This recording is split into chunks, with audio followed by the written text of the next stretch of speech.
근데 여러분, 이 목사가 이제 성경을 어렵다 하고 성중들이 어려워하고 뭐 인기도 없고, 그러니까 안 가르치는 겁니다.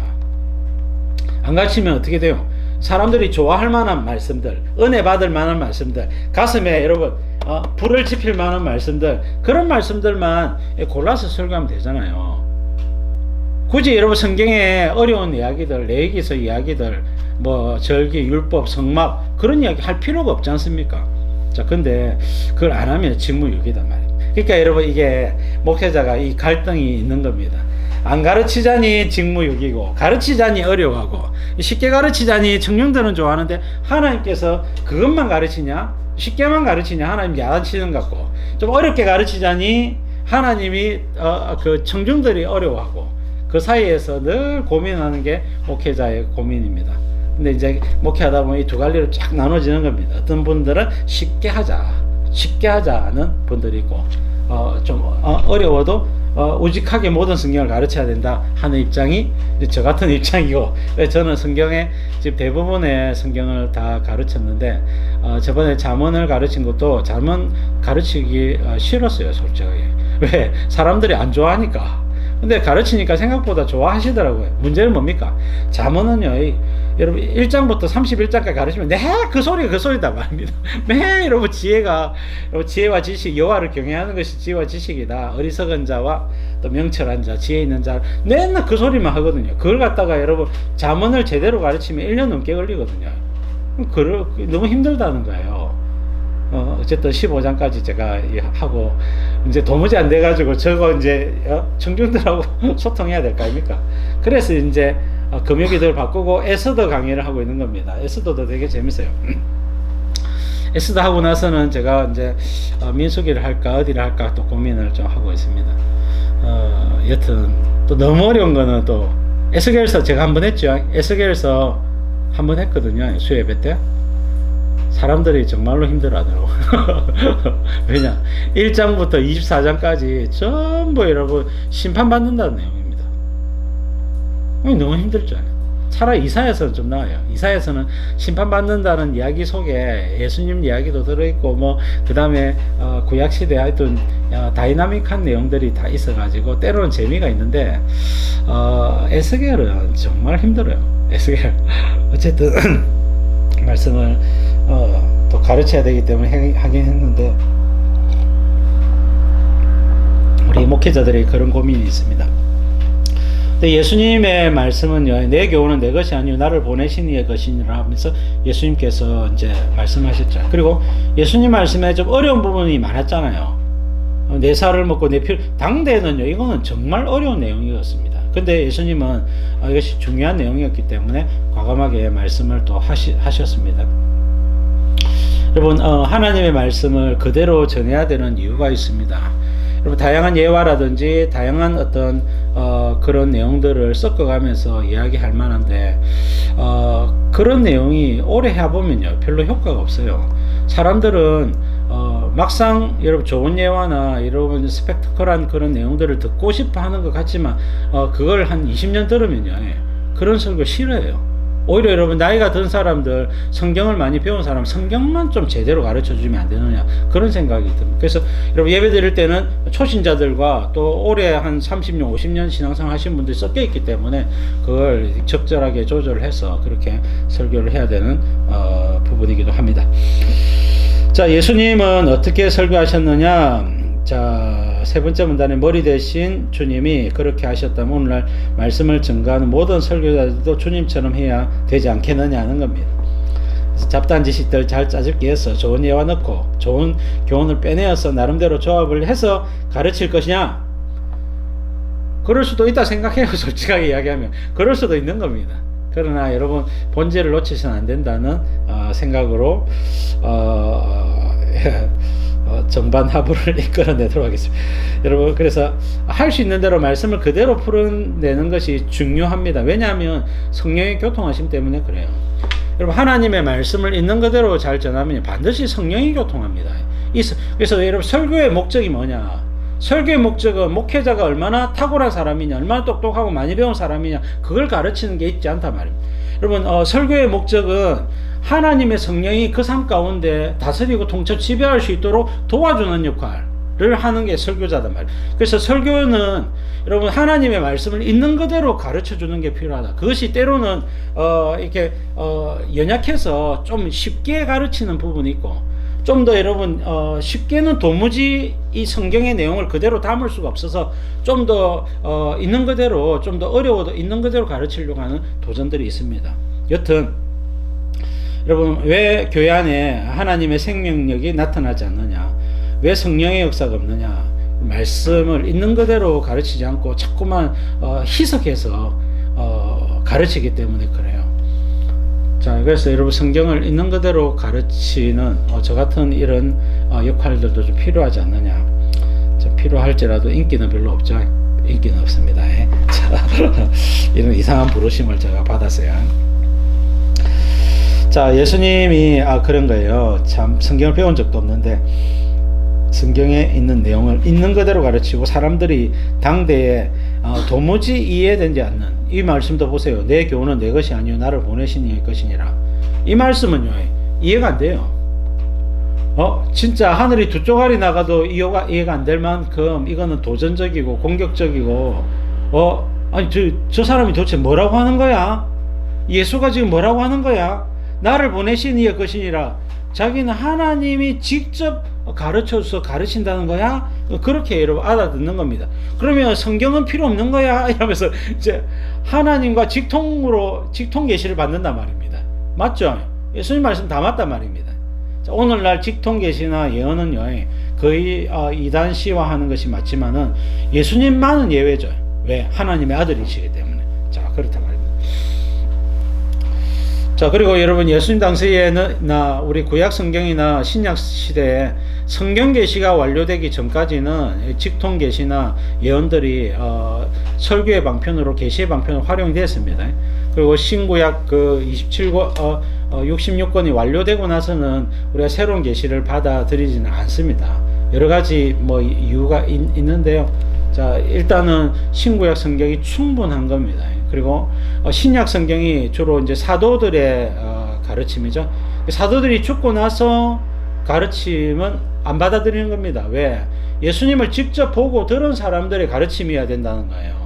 그래서 사도들의 가르침이고, 그 사도들의 가르침이라도 신구약 성경의 통일성과 일관성에서 위배된다면 그 받아들일 수 없다는 겁니다. 그런 관점에서 여러분 구약 39권, 신약 27권을 우리가 하나님의 말씀으로 받아들이고, 오늘날 직통 계시 받았다, 받았다 그러면 성경 계시가 돼야 되지 않습니까? 그러나 받아들일 수 없단 말이에요. 왜? 그거는 신구약 성경으로 충분하고, 직통 계시 받은 사람들의 그 삶이나 인격이나 그걸 인정할 수 없는 거예요. 그걸 예수님의 제자들과 사도들이 받은 그 은혜로 받아들일 수가 없는 겁니다. 자, 17절 말씀 보겠습니다.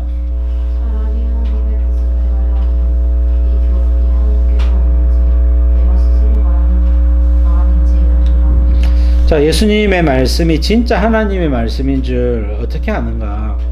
배운 적도 없는데 이 메이커도 없는 가짜인 말씀 아니냐? 그럼 진짜인지 가짜인지는 무엇으로 알 수 있느냐 하면, 사람이 하나님의 뜻을 행하려 하면, 말씀에 순종해 보면 알 수가 있다는 겁니다.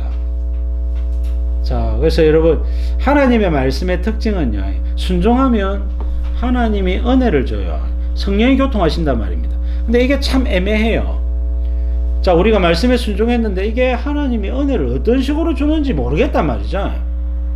자, 여러분, 하나님의 말씀의 순종은요, 하루아침에 순종의 능력이 나타나지 않습니다. 그러니까 순종하면요, 이게 몇 년 지나봐야 알 수가 있어요. 최소한 여러분 6개월, 1년 이상 순종해봐야 알 수가 있고, 3년, 5년, 7년, 10년 순종해봐야, 와, 진짜로 하나님은 나와 함께 하시는구나. 하나님은 내가 성경 말씀대로 순종하는 걸 기뻐하시는구나. 말씀대로 순종하고 사명에 말씀대로 순종했더니 하나님께서 정말로 공급자가 되시고 보호자가 되시고 인도자가 되시고 내 자녀들도 양육해 주시고 하나님께서 다 은혜를 베풀어 주시는구나 하는 것을 알게 되는 겁니다. 그래서 여러분, 말씀은요, 꾸준하게 순종할 때에 그 삶을 통하여 하나님의 살아계심을 알 수가 있는 겁니다. 근데 우리가 살게 되면요, 말씀에 대해서 100% 순종하지 않고 타협을 많이 하거든요. 타협을 하는 만큼 하나님의 침묵이 따라오게 되는 겁니다. 그리고 여러분 우리가 말씀에서 벗어나는 것에 대해서는 하나님의 여러분 이 침묵과 징계가 따라온다는 거예요. 그렇기 때문에 성경의 원리를 따라서 하려면 정말로 말씀대로 순전한 마음으로 말씀대로 살아야 하나님께서 은혜를 주시는 걸 알게 돼요. 자, 그래서 여러분 근데 여러분 순종하는 것도 쉽지 않죠. 자, 그러니까 말씀대로 행하는 삶을 지속적으로 살기가 힘든 게 우리 속에 있는 이 타협하고자 하는 마음 때문에 그렇습니다. 예를 들면 이제 안식일을 기억하기 거룩히 지키라. 여러분 주일 성수를 거룩히 지켜야 될 거 아닙니까? 근데 참 이게 쉽지 않죠. 쉽지 않단 말입니다. 예기치 않은 사건 사고가 있을 수 있고, 또 여러분 무엇보다 이제 직장 관련해서 야 내가 주일 성수 진짜 하고는 싶은데 정말 회사에 큰 위기가 닥쳐서 어쩔 수 없다는 부분도 있을 수 있잖아요. 자, 그런 부분에 여러분 말씀대로 행하면 직장에서 잘릴 수도 있잖아요. 그러니까 쉽지 않단 말입니다. 근데 여러분 정말로 그렇게 하다가 직장에 잘린 사람들 많아요. 옛날에 우리 믿음의 사람들은요, 직장에 잘리더라도 무조건 여러분 말씀대로 하겠단 말입니다. 실제로 옛날에 제가 개척할 때 뭐 100여만 원 헌금해 주신 집사님이 계시는데, 그 집사님이 부동산을 하시는데, 여러분 부동산 중개를 해가지고 이제 하면 이제 거래 금액에 이제 얼마를 해가지고 이제 보수로 받지 않습니까? 그때 당시 37억짜리 건물을 이렇게 계약을 하려고 하는데, 당시에 이제 사직 운동장에서 프랭클린 그레함, 빌리 그레함 아들 프랭클린 그레함 전도 집회인가 그런 게 있어가지고 자기가 두 사람을 데리고 그 전도 집회로 가기로 약속을 잡은 겁니다. 근데 여러분 이 건물을 계약해야 되는 날이 그날인 거예요. 이 사람은 어떻게 했는지 압니까? 계약을 자기가 중개사가 버렸단 말이에요. 계약을 성사시켜주면 돈을 받는데 돈이 적겠습니까? 그 수천만 원을 받거든요. 수천만 원을 받을 수 있는 걸 그걸 거절하고 손 두 사람 잡고 사직 운동장 갔습니다. 가더라도 이 사람들 믿을지 안 믿을지 모르는 거거든요. 근데 이분이 예수님 믿는 게 중요하지 내 돈 버는 게 중요하냐고 거기 데리고 왔어요. 그런 모습이 쌓이면서 이분이 사실은 불교협회 회장까지 지낸 사람인데 뒤늦게 예수님 믿었는데 그리고 교회 장로가 됐습니다. 사익동교회 장로가 됐어요. 사람들이 그 모습을 보고 이 사람이 장로돼야 된다 이래가지고 다 찍어줄 겁니다. 그리고 그는 돈을 쫓지 아니하고 자기는 영혼구원과 하나님의 나라를 섬기다 가겠습니다. 돈은 있으면 주시면 주시는 대로 벌고 없으면 없는 대로 살겠습니다. 그런 마음으로 살아간 거예요. 여러분 이런 사람들도 있어요.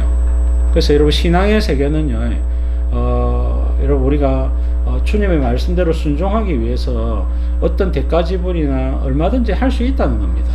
자, 여러분들은 어떤 선택을 해보시려 합니까? 이런 메시지가 때로는 시험거리가 될 수 있지만 오히려 여러분들의 신앙을 성숙시키는 계기가 되기도 하는 것입니다. 자, 여러분 그래서 하나님의 뜻을 행하려 하면 순종할 목적으로 말씀을 듣는다면 저 말씀이 하나님 말씀이구나 하는 걸 알게 되는 겁니다. 자, 여러분 오늘날 우리는 타협에 너무 익숙하고 편리주의에 익숙한 그런 신앙생활을 하고 있어요. 근데 여러분 하나님 말씀 읽으면서 도대체 신앙생활을 어떻게 해야 될까 하는 그런 고민들, 주님이 무엇을 기뻐하실까 하는 그런 고민들을 꾸준하게 해 나가시기 바랍니다. 그리고 여러분 여러분들이 객관적으로 여러분 생각해보고 기도하시면요, 하나님 뜻을 여러분들 스스로 알 수가 있어요. 내 욕심인지 하나님의 뜻인지를 알 수가 있고 성령의 감동하심을 통하여 여러분 상당히 하나님 뜻을 알 수가 있습니다. 그리고 여러분 때로는 과감하게 내 기도권을, 내 유익을 한번 내려놔 보세요. 그리고 여러분 하나님께서 원하시는 삶을 한번 선택해 보세요. 하나님 역사 안 하시는 거, 하나님 역사하십니다. 여러분 더 놀랍게 은혜롭게 역사하신다고요. 그렇기 때문에 여러분 한번 말씀대로 살아가는 여러 가지 연습들을 많이 하시고 순종 연습을 많이 해보시기를 바랍니다. 자, 그래서 여러분 지식을 채울 목적으로 이 말씀을 듣지 말고 가슴을 뜨겁게 할 목적으로 말씀에 순종할 목적으로 말씀을 들으시면 반드시 은혜를 주신다. 오늘 성경보도 지식을 채우는 시간 아닙니다. 요한복음을 마치고 나면 여러분들 마음이 심령이 뜨거워질 수 있도록 바랍니다. 정말로 복음이 중요하구나. 예수님을 내가 좀 더 사랑해야 되겠구나 하는 마음을 가질 수 있기를 바랍니다. 자, 밑에서 7번째 줄 보시면 말씀은 뉴스처럼 들으면 안 된다. 노래처럼 들으면 안 된다. 이 말씀을 붙잡고 살아야 되겠다 하는 각오로 들어야 된다는 거예요. 자, 말씀은요, 이제 명령과 약속이 섞여져 있습니다. 그래서 마태복음 6장 33절 보니까 먼저 그의 나라와 그의 의를 구하라. 이 모든 것을 너에게 더하시리라 그랬죠. 자, 그리하면 더하겠단 말입니다. 명령하는 내용과 그 다음에 주님이 약속해줘. 명령에 순종하면 따라오는 약속이 붙어 있어요. 빌립보서 4장 6절도 아무것도 염려하지 말고 모든 일에 기도와 간구로 감사함으로 너희 하나님께 아뢰라. 그리하면 조건절이죠. 그리하면 하나님의 평강이 그리스도 예수 안에서 너희 마음과 생각을 지키시리라 그랬죠. 자, 또 보십시다. 누가복음 6장 35절 주라 그리하면 조건절이죠. 누르고 흔들어 넘치도록 하여 내게 안겨주리라 그랬죠. 여러분, 주면 주신다는 거예요. 나누면 주신다는 겁니다. 그래서 여러분, 나누는 것을 그것으로 살겠다라고 결심하십시오. 예? 이번에 필리핀에 가는데 제가 이제 아는 변호사가 이번에 수임료를 저한테 주겠다는 겁니다. 얼마나 될지 모르겠지만 필리핀 선교에 내겠다는 겁니다. 저번에도 한번 냈는데 적지 않은 금액을 냈는데 이번에도 여러분 그렇게 하겠다는 거예요. 여러분, 왜? 그는 알고 있는 겁니다. 자기가 변호사를 해서 돈을 버는 것이 아니라 하나님이 은혜를 줘서 돈을 번다고 알고 있는 겁니다. 그래서 여러분, 선교사님 오면 맨날 섬기고 밥 대접하고 선교사님 예비 챙겨드리고 그런 일을 꾸준히 하고 있어요. 그런 사람들이 많습니다. 바쁘고 피곤하지만 여러분, 변호사잖아요. 변호사 바쁘잖아요. 수협에 가서 영상봉사합니다. 영상봉사, 그것도 저하고 상의를 하더라고요. 목사님, 제가 너무 바쁘게 살아왔는데 나이가 한 40 넘고 나니까 뭔가 교회를 위해서 해야 되겠는데 봉사를 좀 하고 싶은데 의논을 하더라고요. 뭐 할 수 있는데 뭐 하고 싶은데 물어보니까 수요일 날 가가지고 영상 봉사를 좀 하고 싶은데 괜찮을까요? 교회로서는 완전 좋지. 완전 좋다. 한번 해봐라. 근데 네 바쁠 건데 괜찮겠냐 하니까 자기는 괜찮다는 거야. 그래가지고 여러분, 수요일 예배마다 가서 영상 봉사해요. 그렇게 한단 말입니다. 그리고 얼마든지 여러분 바빠도 그렇게 살아갈 수 있는 겁니다. 시간을 내어서 새벽 기도도 가시고 금요 기도에도 가시고 그리고 봉사활동도 하시고 그리고 헌금도 하시고 꾸준히 그렇게 살아가십시오. 하나님께서 우리가 그렇게 살아가는 이유는 뭡니까? 이 말씀 때문이죠. 주라 그리하면 누르고 흔들어 넘치도록 하여 안겨주겠다고 말씀하셨잖아요. 그래서 말씀을 믿는 겁니다. 베드로전서 5장 6절에도 하나님의 능하신 손 아래 겸손하라. 그리하면 때가 되면 높여주시리라. 말씀대로 이루어질 줄 믿는 겁니다. 여러분, 성경에는 명령과 약속이 7,000가지 세알려보지는 않았습니다. 수천 가지가 있는 거예요. 수천 가지가 연결되어 있는데 여러분, 수천 가지의 약속에 여러분 알고 보면요 비슷해요. 카테고리가 딱 정해져 있습니다. 여러분, 순종해야 될 말씀 한 30가지만 순종하시면 나머지는요 다 순종하고 계세요. 마음에 걸리는 거 있으면 하나씩 조금씩 여러분 순종의 강도를 높여가시면 됩니다. 그러면 여러분 아주 성숙한 신앙인으로서 세워지게 될 것이고, 하나님께서 순종한 대가로 역사하시고 교통해 주신 은혜들을 풍성하게 누리게 되는 겁니다. 우리 목사님들 중에 이제 가난한 시골이라든지 개척이라든지 어려운 지역에 살아가시는 분들이 있거든요. 그들의 공통점이 뭔지 압니까? 하나님이 자녀들을 챙겨줘요. 하나님이 자녀들을, 당대의 목사님들은요, 사례를 100만 원도 못 받으시는 분도 있고 150만 원 받으시는 분들도 있고, 여러분 힘들게 사시는 분들도 들어 계세요. 그럼에도 불구하고 하나님이 꾸준하게 챙겨주시는데, 여러분 밖에서 이렇게 물질을 주시든지 아니면 뭡니까? 이 자녀들을 하나님께서 은혜를 주셔서 똑똑하게 만들어 주시든지, 좋은 사람을 만나게 해주시든지, 좋은 기회를 주시든지, 여러분 지식을 주시는데 뭔가를 줘요. 반드시 하나님은 은혜를 주십니다. 그러니까 그의 평생의 목회자로 선교사로 하나님 나라를 위해서 헌신했던 그 한 가지 순종을 보고 하나님이 은혜를 주신단 말입니다. 주님 바라보며 나아가면요, 꾸준하게 하나님의 역사 따라옵니다. 그죠? 여러분들도 그런 체험들을 많이 할 수 있기를 바라고, 반드시 하나님 나라와 복음을 위해서 헌신한 거는 이게 헛되지 않습니다. 헛되지 않습니다. 다양한 결혼하시죠? 예.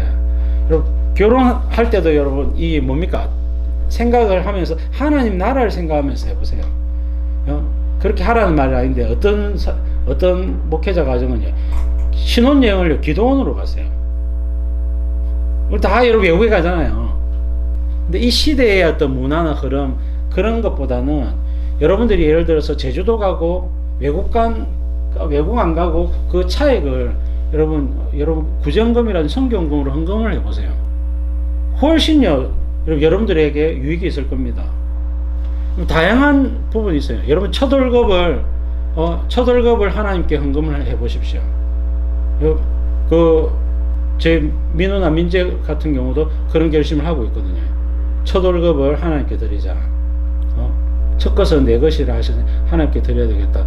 그렇게 하는 성도도 많거든요. 얼마든지 여러분 신앙의 어떤 길을 걸어가면서 이 믿음의 자취를 남겨 놓는 겁니다. 다양하게. 그래서 예수님을 믿으면서 세상이 살아가는 방식이 아니라 우리가 참된 그리스도인으로서 좀 남다르게, 조금 다르게, 특색 있게, 또 주님 기뻐하는 모습대로 선택하고 결정하고 살아가는 방법들, 그런 것들을 한번 고민해 보시면 좋겠습니다. 물론 이제 여러분 외국에 가셔도 괜찮아요. 괜찮으니까 그게 문제가 아니라 여러분 주님 나라와 의를 구하고자 하는 마음, 그 마인드가 중요하다는 겁니다. 자, 그래서 여러분 하나님의 말씀은요, 명령에 순종하면 반드시 여러분 따라옵니다. 여러분 소 팔러 가면 개가 따라오죠. 개 팔러 가면 소가 안 따라오죠. 소는 따라오는 특징이 없습니다. 여러분 복이라고 하는 것은, 복이나 은혜는요 반드시 하나님의 말씀에 따라오는 속성이 있단 말입니다. 그래서 여러분 하나님의 말씀에 순종하면 하나님의 은혜와 복이 따라온단 말입니다. 그 원리가 성경에 기록이 되어져 있는 것입니다. 자, 넘겨서 말씀대로, 둘째 줄에 말씀대로 살면 반드시 성령이 역사한다. 그래서 살았더니 이 말씀이 진리구나 하는 것을 알게 되는 겁니다. 자, 왜 설교자는 자기 마음대로 떠들고 그렇게 외쳐서는 안 되느냐? 그러면 생명 역사, 성령 역사가 일어나지 않기 때문이에요. 반드시 말씀대로 떠들고 말씀대로 여러분 설교를 해야 성도들이 말씀을 그대로 받을 거 아닙니까? 그 말씀을 그대로 받은 대로 기도하고 그대로 받은 대로 순종할 거 아닙니까? 그래야 성령 하나님이 역사하는 거예요. 출애굽기 15장에 보면 이스라엘 백성들이 수르 광야에 들어갔을 때 마실 물이 없어요. 출애굽한 지 시간이 좀 지났습니다. 근데 여러분 큰 호수관계 나타난 거예요. 와, 드디어 살았다고는 200만 명, 300만 명이 물 마시려고 하니까 물이 필요하지 않습니까? 근데 여러분 마라에 보니까 마라의 쓴물이 짠물이더란 말이에요. 소금물, 짠물. 먹을 수가 없는 겁니다.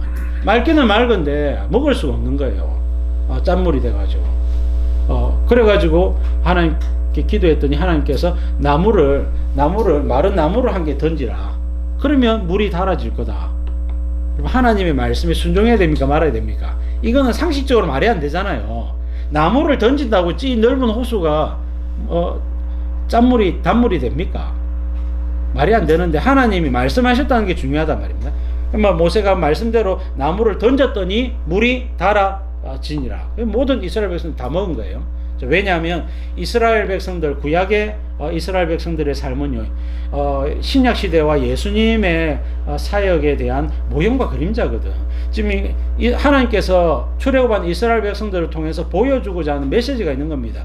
예수님이 오시면 여러분 이 마른 나무는 뭐냐면 예수님을 상징하거든요. 사람이 되신 인성을 가지신 예수님을 상징한단 말이에요. 여러분 사람이 되신 예수님이 들어가고 예수님이 여러분 그곳에 계시면요 어떻게요?